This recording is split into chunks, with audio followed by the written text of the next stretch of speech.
আফগানিস্তান একটি দেশ যেখানে সময় যেন থমকে দাঁড়িয়েছে, যেখানে ইতিহাস লিখেছে কষ্ট আর সংগ্রামের গল্প। কিন্তু এখানে আছে এমন সৌন্দর্য যা চোখে দেখা যায় না, কেবল অনুভব করা যায়। আজ আমরা ভ্রমণ করব সেই উপত্যকায়,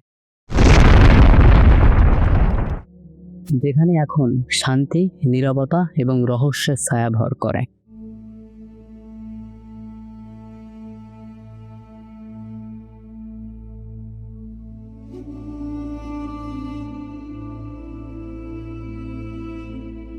সকালের আলো বামিয়ানের চূড়ায় ভাসে। নিচে কৃষকেরা ধীরে ধীরে মাঠে কাজ করছে। তাদের জীবন এক ধীর গতির ছন্দে এগিয়ে চলেছে। কেউ কল্পনাও করতে পারবে না এই শান্ত উপত্যকা একসময় ছিল সিল্ক রোডের প্রাণ কেন্দ্র। সেখানে চালানো হতো শুধু সিল্ক আর মশলাই নয়, বরং এমন ভাবনা যা পুরো পৃথিবীকে পরিবর্তন করেছিল। প্রায় 2000 মিটার উচ্চতায় বামিয়ান আফগানিস্তানের কেন্দ্রীয় উঁচু সমভূমির হৃৎপিণ্ডে অবস্থিত। দীর্ঘ শীত, পাতলা বাতাস এবং এমন নীরবতা যা প্রাচীনতার ওয়েট বহন করে। হিন্দু কুশের পাহাড় থেকে গলিত তুষার নেমে আসে নদী, যা জীবন দেয় বাগান আর সমতল ভূমিকে।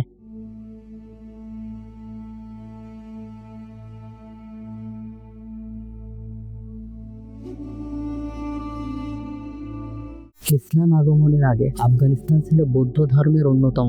ভারতীয় ভিক্ষু ও পারস্য শিক্ষার্থীরা একত্রিত হয়ে পাথরের ধর্মকে অমর করে তুলেছিল। 1500 বছর আগে তারা এই পাহাড়ে দুটো বিশাল বৌদ্ধ ভাস্কর্য খোদাই করেছিল। সেই সময় বিশ্বের সবচেয়ে বড় ভাস্কর্য, দুই চোখে রং যা ভোরের আলো ধরেছিল। কোণে কোণে ছাই, তাদের মধ্যে ধরা ছিল ভিজুয়াল চিত্রকলা। এই পাহাড়ের পাশে দুইটি প্রাচীন দুর্গ দাঁড়িয়ে আছে, শাহী জোহাক যা লাল শহর আর শাহী গোললা যা চিৎকারের শহর।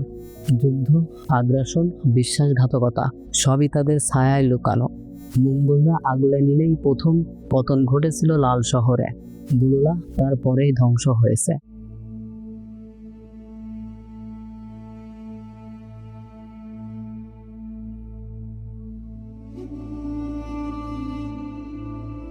পশ্চিমে গেলে দেখা যায় বান্দে আমির। 6টি গভীর নীল হ্রদ পাহাড়ের মাঝখানে স্থির হয়ে আছে। স্থানীয়রা বলে ইমাম আলী নিজের তরবারি দিয়ে এই পাথর কেটেছিলেন, আর সেই ফাঁক দিয়েই পানি বেরিয়ে এসে হ্রদগুলো সৃষ্টি হয়েছিল।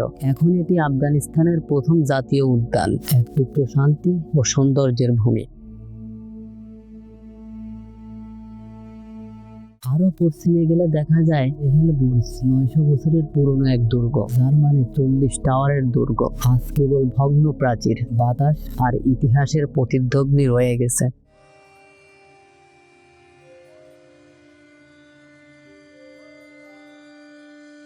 এরপর দেখা যায় জাম মিনার, 1200 শতাব্দীর গুরিদ সাম্রাজ্যের সময় নির্মিত এক অনন্য ইসলামিক স্থাপত্য নিদর্শন। 65 মিটার উঁচু এই ইটের মিনারটি আজও দাঁড়িয়ে আছে, যেন হারিয়ে যাওয়া এক যুগের সাক্ষী হয়ে। মিনারের গায়ে খোদাই করা কুপিলিপি, সূক্ষ্ম জ্যামিতিক নকশা আর নীলসে গ্লেজড টাইটেলের অলঙ্করণ যেন বলে যায় গৌরবময় এক ইতিহাসের কথা। ধারণা করা হয় এটি নির্মিত হয়েছিল গিয়াসউদ্দিনের বিজয়ের স্মরণে, আর আশেপাশে ছিল এক বিশাল শহর যা পরে প্রাকৃতিক দুর্যোগে বিলীন হয়ে যায়। আজ এই জাম মিনারকে ঘিরে রয়েছে নিস্তব্ধ পর্বতমালা ও বালুময় প্রান্তর, যেন ইতিহাস এখনো সেখানে নিঃশব্দে ফিসফিস করছে। ইউনেস্কো ওয়ার্ল্ড হেরিটেজ সাইট হিসেবে স্বীকৃত এই মিনার শুধু একটি স্থাপত্য নয়, এটি আফগানিস্তানের অতীত, সভ্যতা, শিল্প ও বিশ্বাসের এক জীবন্ত প্রতীক।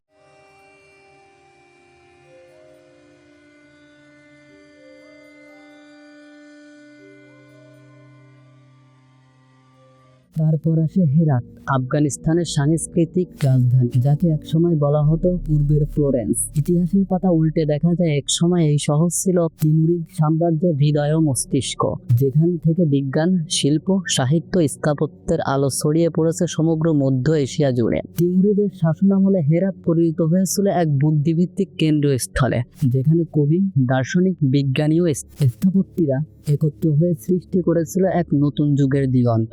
এখানেই কাজ করতেন মীর আলী শির নবাই, যিনি ফার্সি ও তুর্কি সাহিত্যের সেতুবন্ধন গড়ে তুলেছিলেন। আর এখানেই বেহজাদ আকেল তার কিংবদন্তি তুল্য মিনিয়েচার চিত্রকর্ম, যা আজও ইসলামিক শিল্পকলার সর্বোচ্চ নিদর্শন হিসেবে বিবেচিত হয়। হেরাতের রাস্তাঘাটে তখন শোনা যেত কবিতার ছন্দ, আর মসজিদের মিনারে প্রতিফলিত হতো সেই যুগের স্থাপত্য শৈলীর মহিমা। এই শহর শুধু রাজনীতির রাজধানী ছিল না, এটি ছিল চিন্তা, কল্পনা ও সৃষ্টির রাজধানী, যেখান থেকে ইসলামিক সভ্যতার এক নবজাগরণ ছড়িয়ে পড়েছিল পুরো পৃথিবীতে।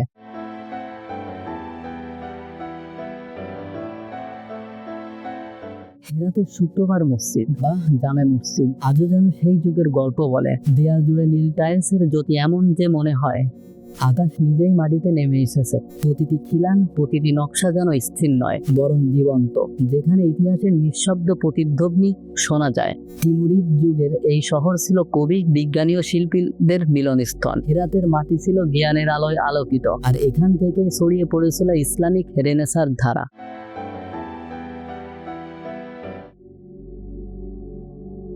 উত্তরে গেলে পৌঁছানো যায় বাল্খে, সেই নগরীতে যাকে ইতিহাস ডাকে মাদার অফ সিটিজ, অর্থাৎ সব শহরের মা। এই ভূমি পৃথিবীর অন্যতম প্রাচীন সভ্যতার জন্মস্থান, যেখানে মানুষের প্রথম নগর জীবনের স্পন্দন শোনা গিয়েছিল হাজার বছর আগে। বাল্খের ইতিহাস এত পুরনো যে অনেকে একে তুলনা করে ব্যাবিলন, মিশর বা মেসোপটেমিয়ার মতো প্রাচীন সভ্যতার সঙ্গে। এই শহর একসময় ছিল পারস্য সাম্রাজ্যের গর্ব, যেখান থেকে ছড়িয়ে পড়েছিল বাণিজ্য, জ্ঞান ও সাংস্কৃতিক আলোর রশ্মি পুরো এশিয়া জুড়ে। বিশ্বাস করা হয় এখানেই জন্ম নিয়েছিলেন জুরাখ্রিস্ট, যিনি আলো ও অন্ধকার, ন্যায় ও অন্যায়ের শাশ্বত সংঘাতের দর্শন প্রচার করেছিলেন। তার শিক্ষা শুধু একটি ধর্ম নয়, বরং মানব সভ্যতার আধ্যাত্মিক চিন্তার সূচনা। এই বাল্খ থেকেই ছড়িয়ে পড়েছিল সেই চিন্তার বীজ, যা পরে প্রভাব ফেলেছিল প্রাচীন গ্রিক দর্শনে, এমনকি ইসলামিক চিন্তাধারাতেও। বাল্খ একসময় ছিল বৌদ্ধ বিহার, জুরাখ্রিস্টিয়ান মন্দির, আলোচ্য প্রাসাদ ও ইসলামিক মসজিদের মিলনস্থল। এই শহরে একত্রে সহ অবস্থান করত বিভিন্ন ধর্ম, সংস্কৃতি ও সভ্যতার সুর। কিন্তু সময়ের প্রবাহে যুদ্ধ, ভূমিকম্প ও শাসনের পালাবদলে ধীরে ধীরে বিলীন হয়ে গেছে সেই মহিমা। আজ যখন কেউ বাল্খের পথে হাঁটে, দেখা যায় শুধু ধূলি ধূসারিত দেয়াল, ভাঙ্গা গম্বুজ, নিস্তব্ধতার প্রতিধ্বনি। বাতাসে এখনো ভেসে আসে ইতিহাসের ফিসফিসানি, যেন প্রতিটি ইট, প্রতিটি ধ্বংসস্তূপ কিছু বলতে চায় এই হারিয়ে যাওয়া যুগের কথা, যে যুগে মানুষ বিশ্বাস করত আলো সবসময় অন্ধকারকে পরাজিত করবে। বাল্খ এখন একটি ধ্বংসপ্রাপ্ত নগরী, কিন্তু তার নিঃশব্দ উপস্থিতি আজও স্মরণ করিয়ে দেয় সভ্যতার ধ্বংস হয়, সাম্রাজ্য মুছে যায়, কিন্তু ইতিহাস কখনো সম্পূর্ণ হারিয়ে যায় না।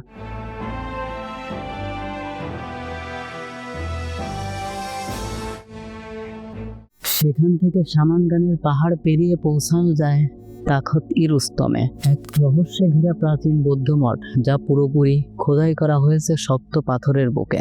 দেখলে মনে হয় যেন মানুষ নয়, প্রকৃতি নিজেই গড়ে তুলেছিল এই নীরব আশ্রয়। প্রায় 2000 বছর আগে কুষাণ সাম্রাজ্যের সময় নির্মিত এই মঠে বৌদ্ধ সন্ন্যাসীরা ধ্যানমগ্ন থাকতেন দিনের পর দিন।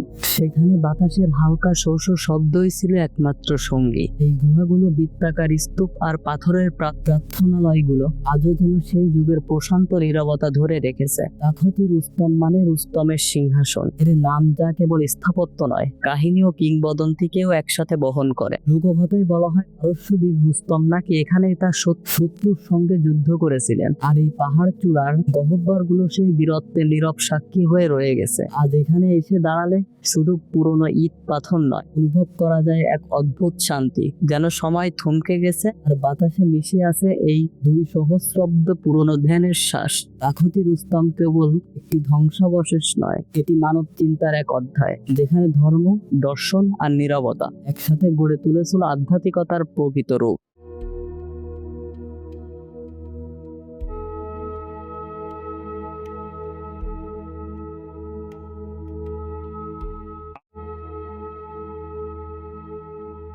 সর্বশেষে যাত্রা পৌঁছায় কাবুলে, এক শহর যা ইতিহাসে একসময় পরিচিত ছিল সেন্ট্রাল এশিয়ার প্যারিস নামে। এই শহর শুধু আফগানিস্তানের রাজধানী নয়, এটি যেন এক জীবন্ত ক্যানভাস, যেখানে শতাব্দীর পর শতাব্দী ধরে মিশে আছে সংস্কৃতি, বাণিজ্য, শিল্প আর মানবতার গল্প। কাবুলের প্রাচীন বাগান, নীল গম্বুজওয়ালা মসজিদ আর বাবর গার্ডেনের ছায়াঘেরা পথগুলো যেন এখনো গুনগুন করে যায় পুরনো দিনের স্মৃতি। এই শহরের প্রতিটি রাস্তা, প্রতিটি বাজার যেন বলছে আমরা অনেক কিছু হারিয়েছি, কিন্তু এখনো হেরে যায়নি।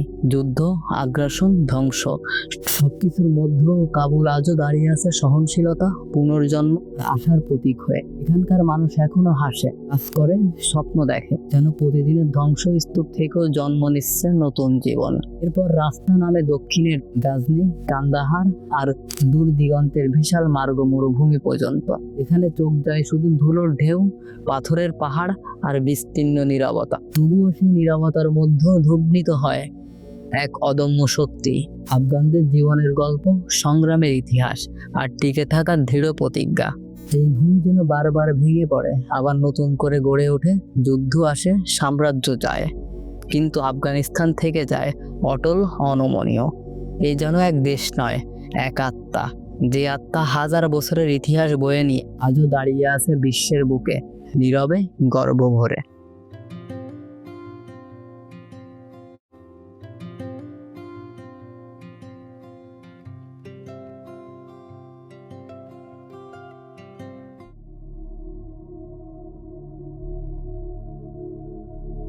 দিন শেষে সূর্য ডুবে যায়, কিন্তু ইতিহাস কখনো হারিয়ে যায় না। সে আবারও ফিরে আসে আলোয়, এই একই উপত্যকায়, একই মানুষের হাতে, যারা অন্ধকার পেরিয়ে নিজেদের অতীতকে আজও জীবিত রাখে, গর্ব ভরে। যদি ভিডিওটি ভালো লেগে থাকে তাহলে সাবস্ক্রাইব করুন, লাইক দিন, কমেন্ট করুন আর শেয়ার করে পাশে থাকুন মায়ালয়ের, কারণ এখানে ইতিহাস জেগে ওঠে নতুন আলোয়।